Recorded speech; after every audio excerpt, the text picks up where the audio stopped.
Today let me teach you how to tint a windscreen tint. This is 35% tint over here, and I normally install an American tint. To make my story short, this is a Volkswagen Golf, and let me show you how to tint this car. Number one, clean the windscreen from the outside. We normally clean from the outside and remove the dust particles. And step number two, this is a 35% American tint that I normally talk about.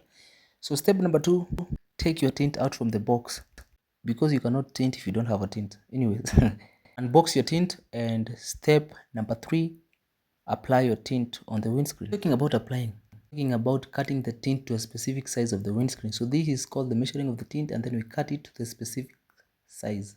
Thank you all for trusting and believing in me, and a customer wanted to say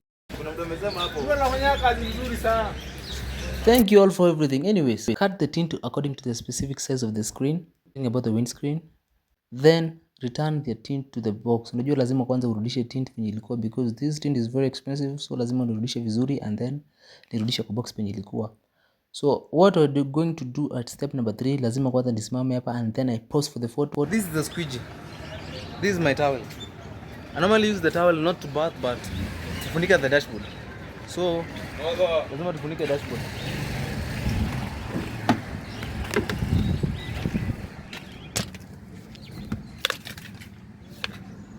Said we normally cover the dashboard. The water solution that we are using to install the tint cannot affect the radio, the stereo, and the dashboard. Cover the dashboard like that. When you're applying the tint, we normally use a soapy solution. I'm talking about the shampoo and purified water. Those two solutions we need to cover the dashboard, and you cover. Now this is called the shrinking of the tint. As I said, shrinking of the tint is the removing of the excess air that you're seeing on the tint using a heat gun or a blower. Remember, it's very hot. And tracing it to the specific size of the windscreen. Shrinking the tint, you normally use a hot air gun. I'm talking about the heat gun that I'm holding on my right hand.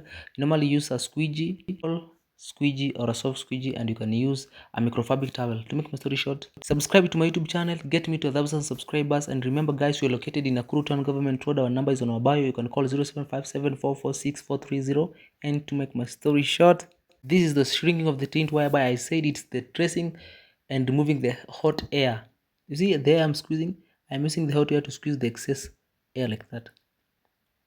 Not explain much. If you want to know this work, make sure that you call me and tell me I need to know this work, and you're going to pay some school fees. Anyways, this, after you're done, cut it to the specific size, the way the windscreen looks. Look your tint and we apply the tint from the inside. What I normally say, you see there I've cut it the way the windscreen looks. And remember, we normally install the tint from the inside. When you're on we normally install the tint from the inside. So step number 3.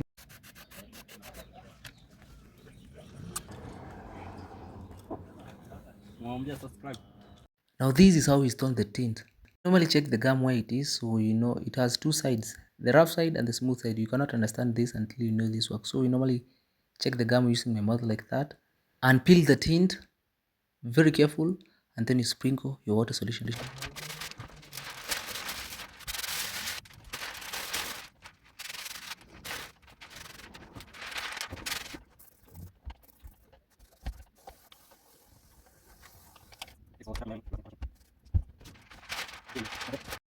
After you sprinkle your soapy solution, this is how we install the tint. One has to hold one side and then I hold the other side, and then we both unite and spread it on the windscreen like that. Remember, we normally apply the soapy solution, the shampoo one, and it's very easy job to us, but to you I don't know how you can see it. But to make my story short, just subscribe to my YouTube channel as you continue. Spread it like that, and then I'm going to take my squeezer. So this is my squeezer whereby I'm squeezing it, and this is called a kisakuli. You squeeze it like that. This is how it looks from the out.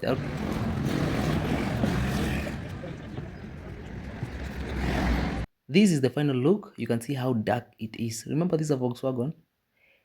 So this is the final results. This is how it looks from the outside, but very clear from the inside. So let me show you how it looks from the inside. This is how it looks from the inside. You can see very clear from the inside. I can see that nigga over there. I can see everybody over there. And very clear from the inside, but very dark from the outside. Remember, when you're talking about the 35%, we normally talk about the heat rejection. Inakusaidia aje? Usikuwa unaweka tint na ujui inakusaidia aje, to be honest.